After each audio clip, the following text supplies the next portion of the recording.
ಇದರಿದೆ. ಹಾಗಾಗಿ ನಿನ್ನ ಇಚ್ಛೆಗಳೇನುಂಟು ಅದಕ್ಕೆ ನಾ ಅಡ್ಡಗಾಲಿಡಲಾರೆ. ನಿನ್ನ ತೀರ್ಮಾನದಂತೆ ಆ ಪರ್ವತನ ಮುಖ ಹೇಗೆ ಕಪಿಯ ಹಾಗೆ ಕಾಣುವ ಹಾಗೆ ನಾ ವ್ಯವಸ್ಥೆ ಮಾಡ್ತೇವೆ. ಮಾಡ್ತೀಯಲ್ಲ? ಒಂದು ಕೆಲಸ ಮಾಡು. ಕೆಲಸ? ಹೌದು. ಯಾರು?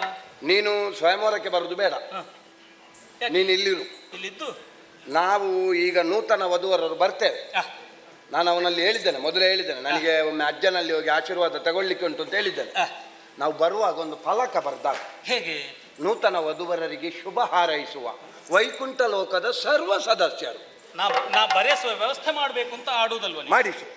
ಮತ್ತೆ ಅವಳು ಲಕ್ಷ್ಮೀದೇವಿ ಇದ್ದಾಳಲ್ಲ, ಆರತಿ ತಟ್ಟೆ ಹಿಡ್ಕೊಂಡು ಬರಲಿ.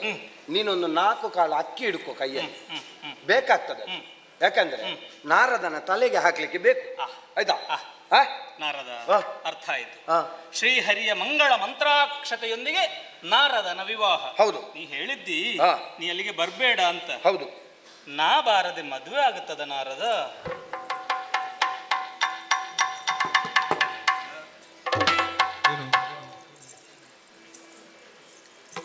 ಬಂದ್ರೆ ತೊಂದರೆ ಇಲ್ಲ, ಮಾತಾಡ್ಲಿಕ್ಕಿಲ್ಲ. ನಿನ್ನನ್ನು ಮಾತಾಡ್ಲಿಕ್ಕೆ ಬಿಟ್ರೆ ಈ ಪ್ರಸಂಗ ಮುಗಿಯುವುದಿಲ್ಲ. ಆದ್ರಿಂದ ನಾರದ ಸುಮ್ಮನಿರ್ಬೇಕು. ಈ ಪ್ರಸಂಗ ಎಷ್ಟು ಹೊತ್ತಿಗೆ ಮುಗಿಸಬೇಕೆನ್ನುವ ಹಾಗೆ ನಾ ತೀರ್ಮಾನ ಮಾಡಿದ್ದೇನೆ. ನೀನು ಅಂಬರೀಷನಲ್ಲಿ ಹೆಣ್ಣು ಕೇಳುವುದಕ್ಕೆ ಹೋದಾಗಿನಿಂದ ತೊಡಗಿ ಆ ಹೆಣ್ಣನ್ನು ಒಲಿಸಿಕೊಳ್ಳುವುದಕ್ಕೆ ಎಷ್ಟು ಮಾತಾಡಿದ್ದಂತ ನಾನು ಜ್ಞಾಪಿಸ್ತಾ ಇದ್ದೆ. ಅದು ನಿನ್ನ ಪ್ರೇರಣೆಯಿಂದ ನಾನು ಅಷ್ಟು ಮಾತಾಡಿದ್ದು, ಗೊತ್ತುಂಟಾ? ಆಗಲಿ ನಾ ಕಾಯ್ತಾ ಇರ್ತೇನೆ. ಆಯ್ತು.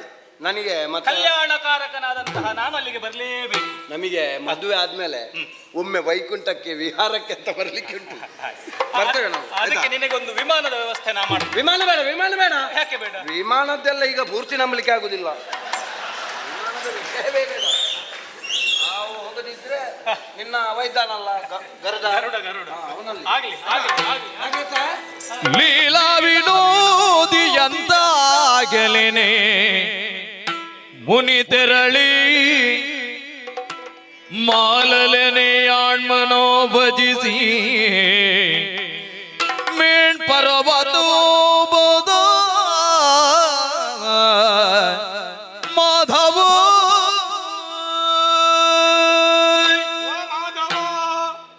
ಮಹರ್ಷಿ ನಮೋ ನಮಃ. ನಿಮ್ಮ ಸಾಧನೆಯ ಅಥವಾ ತಪಸ್ಸಿನ ಔನ್ನತ್ಯ ಎಷ್ಟು ಉಂಟು ಎನ್ನುವ ಹಾಗೆ ನಿಮ್ಮ ಹೆಸರೇ ಸೂಚಿಸ್ತಾ ಉಂಟು. ಪರ್ವತ ಮುನಿ. ಈ ಕಡೆಗೆ ಪಾದ ಬೆಳೆಸಿದ್ದೀರಿ. ಯಾಕೆ ಸ್ವಾಮಿ? ಯಾಕೆ ಅಂತ ಹೇಳಿದ್ರೆ ಪರ್ವತವನ್ನೇ ಅಲ್ಲಾಡಿಸುವಂತಹ ಪರಿಸ್ಥಿತಿ ಈಗ ಬೇರೊಬ್ಬನಿಂದ ಆಗಿದೆ. ಹಾಗಾಗಿ ಇಲ್ಲಿ ತನಕ ಪಾದ ಬೆಳೆಸಬೇಕಾದಂತ ಅನಿವಾರ್ಯತೆ ಬಂದು ಹೋಯ್ತು ನನಗೆ. ಪರ್ವತ ಅಲ್ಲಾಡುತ್ತಾ ಇದೆ. ಪರ್ವತ ಅಲ್ಲಾಡ್ತಾ ಉಂಟು. ವಿಪರೀತ ಗಾಳಿ ಮಳೆ ಇವತ್ತಿಲ್ಲ, ಕಳೆದ ವರ್ಷ ಇತ್ತು. ಇವತ್ತಷ್ಟೇ. ಈ ಪರ್ವತ ಅಲ್ಲಾಡುವುದಕ್ಕೆ ಕಾರಣ ಬೇರೆ ಏನಲ್ಲ. ಅದು ಯಾರು ಬಂದದ್ದು ಹೋದಾಗೆ ಕಂಡಿತ್ತು. ಅಲ್ಲೂ ಇಲ್ಲಿಗೆ ಮಹರ್ಷಿಗಳು ಸದಾ ಬರ್ತಾ ಇರ್ತಾರೆ. ಮಹರ್ಷಿ ನಾರದನು ಬಂದು ಹೋದ. ಬಂದನ ಹೋದ ನಾರದ. ಹೌದು. ಅವನ ನಾರದ ಅಲ್ಲ, ಮತ್ತೆ ದೊಡ್ಡ ದೇವರ್ಷಿ. ಎಂಥದ್ದು? ಹೌದು, ದೊಡ್ಡ ದೇವರ್ಷಿ. ಅದೇ ನಾನು ದೇವರ್ಷಿ ಅಂತ ಹೇಳಿದ್ದು, ಬೇರೆ ಏನು ಹೇಳಿದಲ್ಲ. ಹಾಗಾಗಿ ಅವ ಬರ್ತಾನೋ ಏನಾದ್ರೂ ಒಂದು ಎಡವಟ್ಟು ಮಾಡಿ ಹೋಗ್ಲಿಕ್ಕೆ ಬರುವುದು. ಇಲ್ಲಿ ನನ್ನ ಬಗ್ಗೆ ಎಂತಾದ್ರೂ? ನಿನ್ನ ಬಗ್ಗೆ ಏನು ಹೇಳಲಿಲ್ಲ, ಲೋಕ ಕಲ್ಯಾಣದ ಬಗ್ಗೆ ಅಷ್ಟೇ. ಕಲ್ಯಾಣದ ಬಗ್ಗೆ. ಹೌದು. ಲೋಕದ ಅವನದ್ದ. ಒಟ್ಟಿನಲ್ಲಿ ಲೋಕದ ಕಲ್ಯಾಣ. ಇದು ಸ್ವಾಮಿ, ನಾನೊಂದು ಸಮಸ್ಯೆಯಲ್ಲಿ ಸಿಲುಕಿದ್ದೇನೆ. ಋಷಿಗಳಿಗೆಲ್ಲ ಸಮಸ್ಯೆ ಅಂತ ಇಲ್ವೇ ಇಲ್ವಲ್ಲ? ಋಷಿಗಳಿಗೆ ಇಲ್ಲ. ಕೆಲವೊಂದ್ಸಲ ಈಗ ಯಾರಿಗೆ ಯಾವ ರೂಪದಲ್ಲಿ ಸಮಸ್ಯೆ ಬರ್ತದಂತ ಹೇಳಲಿಕ್ಕೆ ಸಾಧ್ಯ ಇಲ್ಲ. 10-20 ವರ್ಷ ಕಳೆದ ನಂತರವೂ ಸಮಸ್ಯೆಗಳು ಎದುರಾಗುವುದು ಉಂಟು ಈಗ ಸತ್ಯದ ಪರಿಸ್ಥಿತಿಯಲ್ಲಿ. ಯಾಕೆ ಅಂತ ಹೇಳಿದ್ರೆ ಕರ್ಮ ಎನ್ನುವಂಥದ್ದು ಯಾರನ್ನೂ ಬಿಡುವುದಿಲ್ಲ. ಋಷಿ ಮುನಿಗಳಾದಂತಹ ನಮ್ಮನ್ನೂ ಬಿಡ್ಲಿ. ಕರ್ಮ ಬಾಧಿಸ್ತದೆ. ಕರ್ಮ ಬಾಧಿಸ್ತಾ ಉಂಟು ನನಗೀಗ. ಯಾವ ಜನ್ಮದಲ್ಲಿ ಏನು ಮಾಡಿದ್ದೇನೋ ಗೊತ್ತಿಲ್ಲ. ಈ ಜನ್ಮದಲ್ಲಿ ಒಂದು ಹೆಣ್ಣಿನ ಮೇಲೆ ಮನಸ್ಸಾಗಿದೆ. ಆ ಹೆಣ್ಣನ್ನು ಮದುವೆ ಆಗಬೇಕು ಅಂತ ಆಸೆ ಆಗಿದೆ. ಸುತ್ತು ಬಳಸಿ ಮಾತಾಡುವುದಿಲ್ಲ. ಯಾಕೆ ಅಂತ ಹೇಳಿದ್ರೆ ಸಮಯ ಮೀರುತ್ತಾ ಉಂಟು. ಹಾಗಾಗಿ ನನ್ನಂದ್ರೆ ಮುಹೂರ್ತದ ಸಮಯ ಮೀರುತ್ತಾ ಉಂಟು. ನನಗೊಂದು ಆದಷ್ಟು ಬೇಗ ಮದುವೆ ಆಗಬೇಕು. ಹಾಗಾಗಿ ಅಂಬರೀಷನ ಮಗಳು ಶ್ರೀಮತಿಯನ್ನು ನಾನೊಂದು ವರಿಸಬೇಕು ಅಂತ ಆಸೆ ಇಟ್ಟು ಅವನ ಹೆಂಡತಿಯ ಬಳಿ ಮಾತಾಡುವಾಗ ಇವ ನಾರದ ಅವ ಅದೆಲ್ಲ ಮಾತಾಡ್ಲಿಲ್ಲ ಅಲ್ಲ? ಒಳ್ಳೆ ವಿಷಯ, ಇಲ್ಲ, ಏನು ಹೇಳಿ? ಒಳ್ಳೆ ವಿಷಯ. ಅವ ಮದುವೆ ಆಗಬೇಕು ಅಂತ ಅವ ಮುಂಚೂಣಿಯಲ್ಲಿ ಇದ್ದಾನೆ. ಹಾಗಾಗಿ ಒಂದು ಉಪಕಾರ ಮಾಡಬೇಕು ದೇವರೇ. ಸ್ವಯಂವರವಂತ ಒಂದು ಏರ್ಪಾಟಾಗಿದೆ, ನಿರ್ಣಯ ಆಗಿದೆ. ಆಗಿದೆ. ಸ್ವಯಂವರಲ್ಲಿ ಬೇರೆ ಯಾರಿಲ್ಲ, ಇಬ್ಬರೇ. ದೊಡ್ಡ ಸ್ವಯಂವರ ಅಂತ ಇಬ್ಬರು ಮಾತ್ರ, ಸಣ್ಣ ಸ್ವಯಂವರ. ಹಾಗಾಗಿ ಆ ಮದುವೆ ಮಂಟಪದಲ್ಲಿ ಆ ಹುಡುಗಿ ಮಾಲೆ ತಕೊಂಡು ಬರುವಂತ ಹೊತ್ತಿಗೆ ಆ ನಾರದರ ಮುಖ ಮೊದಲೇ ವಿಕಾರ, ಅವನದ್ದು ನೋಡ್ಲಿಕ್ಕೆ ಆಗುದಿಲ್ಲ. ಇವತ್ತು ಸ್ವಲ್ಪ ಚಂದ ಇದ್ದಾನೆ, ಬಣ್ಣ ಎಲ್ಲ ಹಾಕೊಂಡು, ಮನುಷ್ಯರು ನೋಡುದಲ್ಲ ಹಾಗೆ. ಅವನದ್ದು ಇನ್ನೂ ವಿಕಾರ ಆಗಬೇಕು. ಹೇಗೆ? ಕರಡಿ ಕರಡಿಯಾಗಿ ಕಾಣಬೇಕು. ಹಾ, ಅವನ ಮುಖ ಕರಡಿಯ ಹಾಗೆ ಕಾಣ್ಬೇಕು. ಕರಡಿಯಾಗಿ ಕಾಣಬೇಕು. ನನ್ನದ್ದು ಚಂದ, ಕರಡಿಗಿಂತ ಮಂಗನ ಹಾಗೆ ಕಂಡ್ರೆ ಚಂದ ಅಲ್ವಾ? ಅಲ್ವಾ? ಮಂಗನ ಹಾಗೆ ಸ್ವಲ್ಪ ಊದಿಕೊಂಡು. ಹಾ, ಅದು ಆದೀತು, ತೊಂದರೆ ಆದೀತು, ಸಮಸ್ಯೆ ಇಲ್ಲ. ಯಾವ್ದಾದ್ರೂ ಆದೀತು, ಅವ ಒಟ್ಟಾರೆ ಅವ ಕರಡಿಯ ಹಾಗೆ ಕಾಣಬೇಕು. ಕರಡಿ ಹಾಗೆ ಕಾಣಬೇಕು. ಹಾಗೆ ಮಂಗ ಬೇಡ, ಬೇಡ. ಮಂಗ ಚಂದ ನೋಡಿ. ಏನಾದ್ರೂ ವ್ಯತ್ಯಾಸ ಆದ್ರೆ ಎಲ್ಲ ಮಂಗವೇ. ಹೆಣ್ಣು ಮಕ್ಕಳಿಗೆ ಮಂಗ ಅಂತ ಹೇಳಿದ್ರೆ ಬಹಳ ಇಷ್ಟ ಆಗುತ್ತದೆ ಒಂದೊಂದ್ಸಲ. ಸಣ್ಣ ಸಣ್ಣ ಮಂಗನ ಮರಿಗೆಲ್ಲ ತಿಂಡಿ ತಿನಿಸು ಹಾಕುವ ಕ್ರಮ ಉಂಟು. ಹೆಣ್ಣು ಮಕ್ಕಳು ಮಂಗ ಚಂದ ಉಂಟು ಅಂತ ಹೇಳಿ ಹಾಗಾಗುದು ಬೇಡ. ಮಂಗ ಬೇಡ, ಕರಡಿಯ ಹಾಗೆ ಅವ ಕಾಣಬೇಕು. ಅಷ್ಟೇ ಅಲ್ವಾ? ಅಷ್ಟೇ ಅಲ್ವಾ? ಆಯ್ತು, ನಾವು ವ್ಯವಸ್ಥೆ ಮಾಡ್ತೇವೆ. ವ್ಯವಸ್ಥೆ ಮಾಡ್ತೇವೆ. ನಿಮ್ಮ ಮುಖ್ಯನ ಈರುವರಲ್ಲೂ ಅರಿವಿನ ಕೊರತೆ ಕಾಣುತ್ತಾ ಉಂಟು. ಅರಿವು ಮೂಡಿಸಬೇಕು ಅನ್ನುವ ಹಾಗಿದ್ದರೆ ನಾ ಆ ಮಂಟಪದಲ್ಲಿ ಸ್ಥಿತನಾಗಬೇಕು. ನೋಡೋಣ.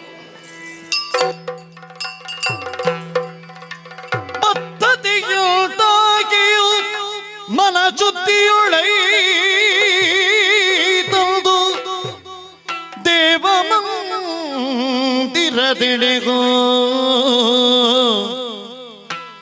ಬದ್ಧಾಂಜಲಿಯು ಬೇಡಿದಳ್ ಉದ್ಧರಿಸೋ ರಮೇಶ ಕೃಪೆಯಾದೆನುತ ಉತ್ತರಿಸೋ.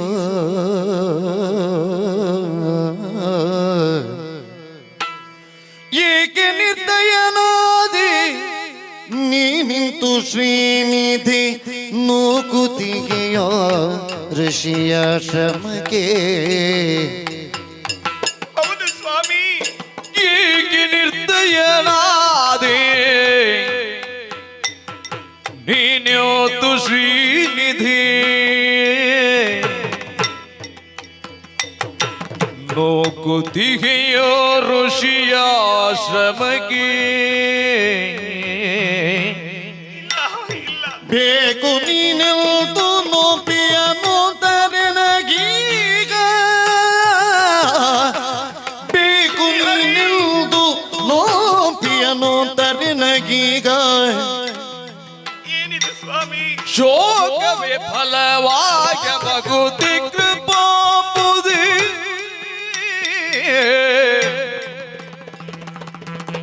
ಏಕೆ ನಿರ್ದಯನಾದಿ ನೀನಿಂತು ಶ್ರೀನಿಧಿ ನೂಕುತಿಗೆಯೋ ಋಷಿಯಾಶ್ರಮಕ್ಕೆ. ಶ್ರೀನಿಧೇ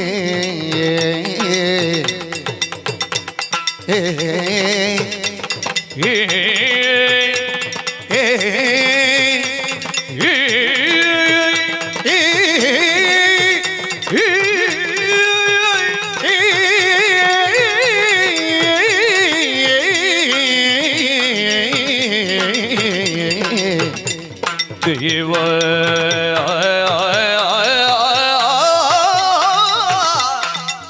ಮಾಧವ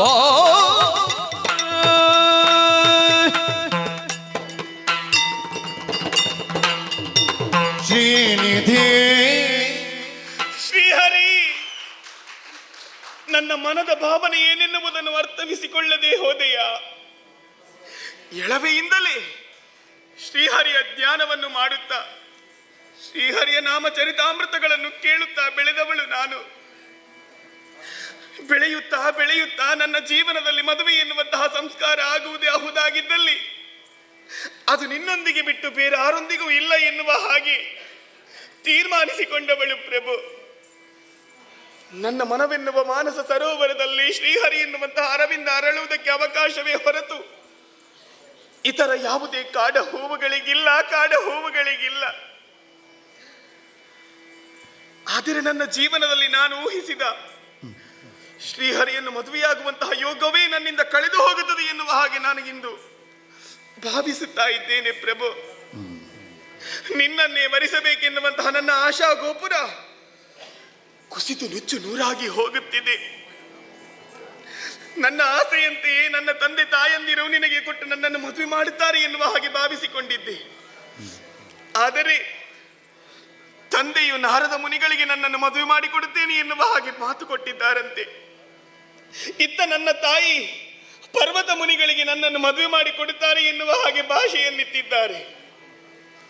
ನಿನ್ನನ್ನು ಮದುವೆಯಾಗಿ ಸಂತೋಷದಿಂದ ಕಾಲವನ್ನು ಕಳೆಯುತ್ತೇನೆ ಎನ್ನುವ ಹಾಗೆ ಭಾವಿಸಿಕೊಂಡರೆ ಆಶ್ರಮದತ್ತ ಎನ್ನನ್ನು ದೂಡುವೆಯಾ? ಇಲ್ಲ ಸ್ವಾಮಿ, ಮನಸ್ಸೊಬ್ಬನಿಗೆ ದೇಹವಿನ್ನೊಬ್ಬನಿಗೆ ಸಮರ್ಪಿಸಿದಳು ಎಂದಾದರೆ ಆ ಹೆಣ್ಣು ಮಾನಸಿಕ ವ್ಯಭಿಚಾರಿ ಎಂದೆನಿಸಿಕೊಳ್ಳುತ್ತಾಳೆ. ಹಾಗಾಗ ಕೂಡದು.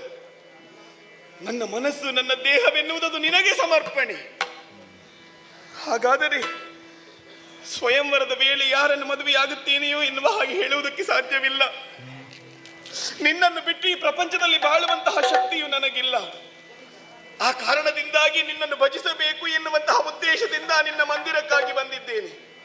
ನಿನಗೆ ಬೇಡವಾದಂತಹ ನಾನು ಇನ್ನು ಬದುಕಲಾರೆ. ಶ್ರೀಪತಿಗೆ ಬೇಡವಾದಂತಹ ಶ್ರೀಮತಿ ಉಳಿಯಲಾರಳು. ಹಾಗಾಗಿ ಇದೋ ನಿನಗಾಗಿ ನನ್ನ ಪ್ರಾಣವನ್ನೇ ಅರ್ಪಿಸುತ್ತೇನೆ.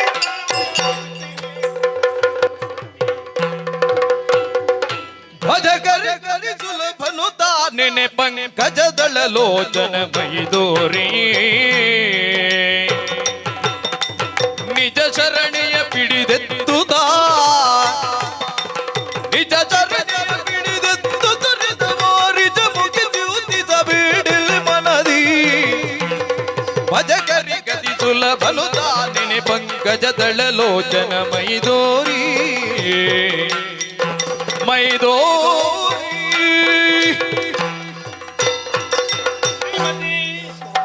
ಭಜಕರಿಗೆ ಅತಿ ಸುಲಭನು ನಾನು. ತ್ರಿಕರಣ ಶುದ್ಧಿಯಿಂದ ತನ್ನ ದೇಹದಲ್ಲಿ ತನ್ನನ್ನೇ ಪ್ರತಿಷ್ಠಾಪಿಸಿಕೊಂಡು ನನ್ನ ಅಸಮಭಕುತನಾಗಿರುವಂತಹ ಅಂಬರೀಷ ನನ್ನನ್ನೇ ಆರಾಧಿಸುತ್ತಾ ಇರುವವ. ನಿಜ, ಅವನ ಸುತೆಯಲ್ಲವೇ ನೀನು. ಹೌದು ಸ್ವಾಮಿ. ಶ್ರೀಮತಿ ಎನ್ನುವಂತಹ ಪರಿಶುದ್ಧವಾದ ಹೆಸರನ್ನು ಹೊಂದಿದವಳು. ನಿಜ, ನಿನ್ನ ಹೆಸರೇ ಸೂಚಿಸ್ತಾ ಉಂಟು. ಅಂತಹ ಬುದ್ಧಿವುಳ್ಳ ನೀನು ಗೊಂದಲದ ಗೂಡಾದ ಕಾಲದಲ್ಲಿ ಮನಸ್ಸನ್ನು ವಿಚಲಿತಗೊಳಿಸುವುದಕ್ಕೆ ಪ್ರಾರಂಭಿಸಿದವಳು. ಹೌದು. ಪರಿಶುದ್ಧ ಮನಸ್ಸಿನಿಂದ ನನ್ನನ್ನು ಧ್ಯಾನಿಸಿದಂತಹ ಕಾಲದಲ್ಲಿ ನಾನು ಒದಗಿ ಬಂದಿದ್ದೇನೆ. ಧನ್ಯಳಾದೆ ಪ್ರಭು. ನಿನ್ನ ಅಂತರಂಗದ ವೇದನೆ ಏನು ಎನ್ನುವುದು ಸ್ಪಷ್ಟವಾಗಿ ನನಗೆ ಅರಿವಾಗಿದೆ. ಹೌದಿ ಶ್ರೀಮತಿ, ಸಿರಿಯರಸನಾದಂತಹ ನಾನು ಶ್ರೀಮತಿಗೆ ಏನಾಗಬೇಕು ಎನ್ನುವ ಹಾಗೆ ತೀರ್ಮಾನಕ್ಕೆ ಬಂದಿದ್ದೇನೆ. ಯೋಚಿಸುವಂತಹ ಅವಶ್ಯಕತೆ ಇಲ್ಲ. ಸ್ವಯಂವರ ಮಂಟಪದಲ್ಲಿ ನನ್ನ ಲೀಲಾ ವಿನೋದವನ್ನು ಕಣ್ತುಂಬಿಸಿಕೋ. ಹಾಗೆಯೇ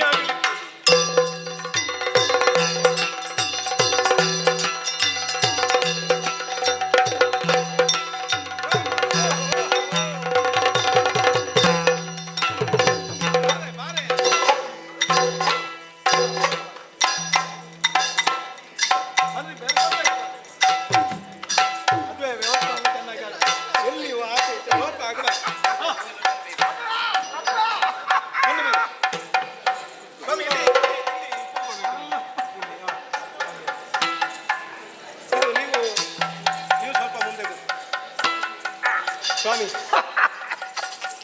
ಈ ಪೀಠ ಯಾರೂ ಬಳಸಲಿಲ್ಲ, ನೀವು ಪ್ರಥಮ. ಹೌದಾ? ಅವೇಲಿದ್ದಾನೆ.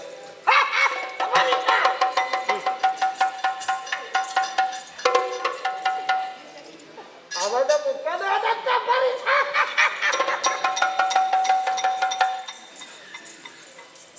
ಅವ ಬರುವಾಗ ಅವನ ಮನೆಯಲ್ಲಿ ಕನ್ನಡಿ ಇರ್ಲಿಲ್ವಾ?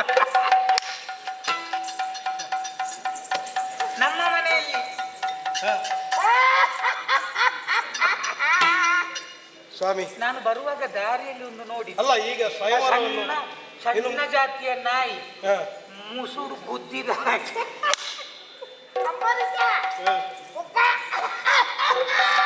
ಇನ್ನೀಗ ಸ್ವಯಂವರದ್ದೇ ಏನಾದ್ರು? ಅದೇ ಸ್ವಯಂವರ ಮೊದಲು. ಹೌದು. ಇವಳೆ ಮಗಳನ್ನು ಕರ್ಕೊಂಡು ಇಷ್ಟು ಮತ್ತೆ ಚೆಂದಾಗಿ ಬಂದದ್ದು ಕರ್ಮ. ಮೊದಲು ಹೆಣ್ಣನ್ನ ಕರೆಸಿ. ಮಗಳೇ, ಅಪ್ಪ ಪೂರ್ವ ನಿರ್ಣಯ ಮಾಡಿದ ಹಾಗೆ ಸ್ವಯಂವರವನ್ನು ಏರ್ಪಡಿಸಿದ್ದೇವೆ. ಸ್ಪರ್ಧಿಗಳಾಗಿ ಉಭಯರು ಬಂದಿದ್ದಾರೆ, ನಾರದರು ಪರ್ವತರು.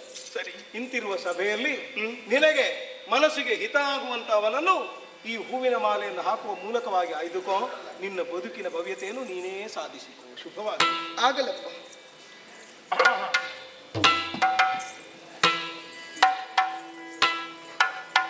ಈ ಸಲ ನಮ್ದೆ. ಕಪಿಕರಡಿಗಳನ್ನು ವರಿಪಿನಿ ಜಗದುಳು ನೃಪನಾತ್ಮ ಭವೆಯಾದ ಬಳಿಕ ತಪಸಿಗಳಿಗೆ ಯಾತಕಿ ಪುಷ್ಪಮಾಲಿಕೆ ಜಪಮಾಲೆಯಲ್ಲವೇ ಯೋಗ್ಯ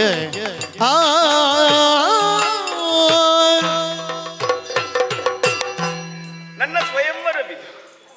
ನಾರದ ಮುನಿಗಳು ಹಾಗೂ ಪರ್ವತ ಮುನಿಗಳು ನನಗಾಗಿ ಕಾದು ಕುಳಿತವರಿದ್ದಾರೆ. ಇವರು ತಪಸ್ವಿಗಳಲ್ಲವೇ?